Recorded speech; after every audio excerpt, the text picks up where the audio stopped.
Powell fans, it's the Rodney Ellison Show.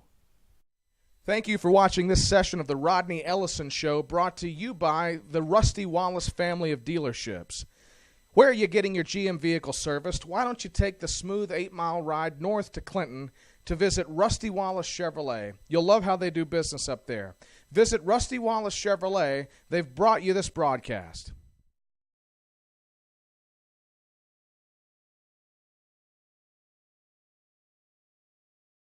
More from Coach Ellison.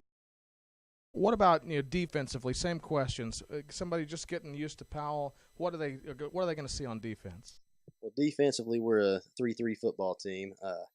I just hired a new defensive coordinator, Coach Eric Myers. I hired him from Clinton. We coached together over there, and he learned my offense about my offense while I was there. So he tries to make his defense fly around and play fast. The good thing is our philosophies mesh well, which is why I wanted to hire him and bring him over here, because he knows how we run our offense, and so he knows how he needs to adjust his defensive practice to match up to what we're doing.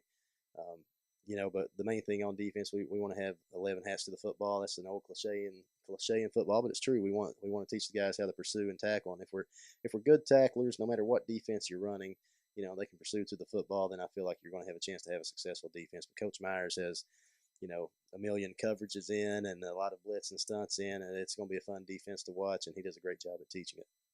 Sounds like you probably play maybe a lot more players than some other teams might, based on the fact that you're keeping it up tempo all the time. Is that the case, or what are we looking like on personnel to even be able to do that?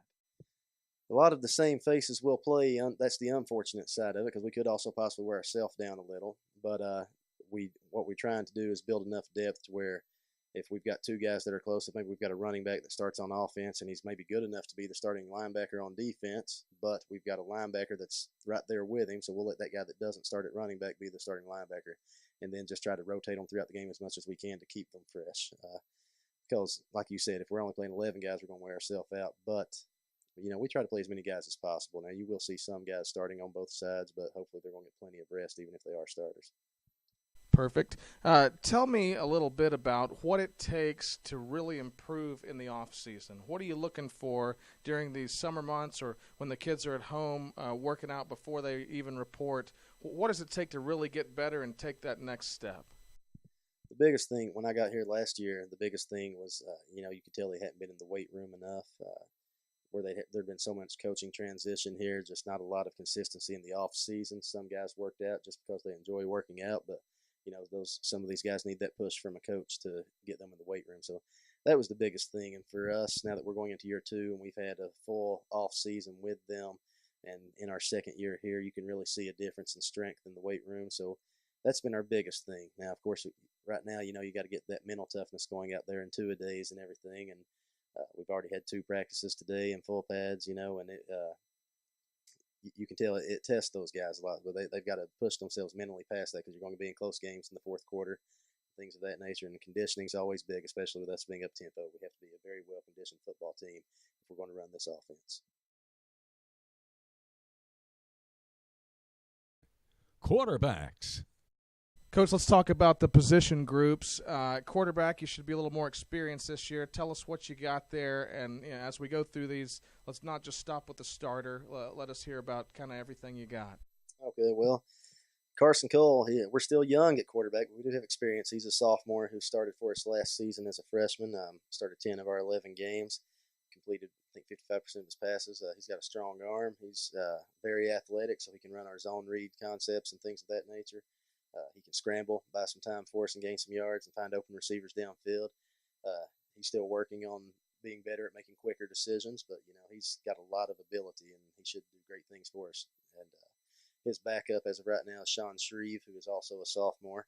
So as I said, we're young at quarterback. He's a sophomore who really his fundamentals are great. I mean, he's really easy to coach. He does everything right. He's gotten a little taller, so we're just trying to work on arm strength with him, and he's got a good idea of what to do. It's just, he's working really hard on getting a stronger arm and executing and making those passes now. Then we've got a freshman quarterback, Walker Trussley, and then a new sophomore quarterback, Zach Johnson. So 3 sophomores and a freshman there, but Walker and Zach are right now just trying to learn the offense. Walker's been with us all summer. Zach came on late in July, but That's two kids that are just working hard and trying to learn, and it's a lot to grasp, especially when you come in July and all of a sudden this whole offense is thrown at you that Carson and Sean have been running for a year. But those guys, Carson has a lot of experience, and Sean knows the offense as well, so we're in pretty good hands there. Running backs. Now, at running back, lost a lot of yardage last year to graduation. Tell us what we're looking like this year. We did lose Jamil Burden and Jaquan Davenport, and those two guys were great for us last year. This year, we've had a battle of some guys that had some JV experience, and that's Dayton Beeson, who will be a senior, David Robbins, who will be a junior, but then we have incoming freshman Baylor Walker, who right now, I mean, he looks just as good as those guys and could possibly end up winning the starting job by the time we start. Very impressed with him. But he's not going to get it easy because David and Dayton, I mean, they're busting their butts every day, doing everything we ask. David is just a hard-nosed runner. He's got deceiving speed. I mean, you look at him as almost a fullback type, but when he gets an open field, he can run away from you. Dayton's a little scat back, and he's not going to run over you, but he can run around you. So it's good to have a combo like that. With Baylor, though, I think you'll see a little bit of both.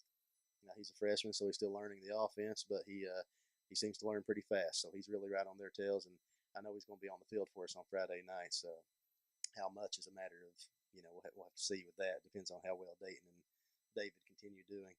We have several other running backs behind them, but those will probably be the primary three. But Jonathan McQueen is a good running back. He'll probably get some reps as well.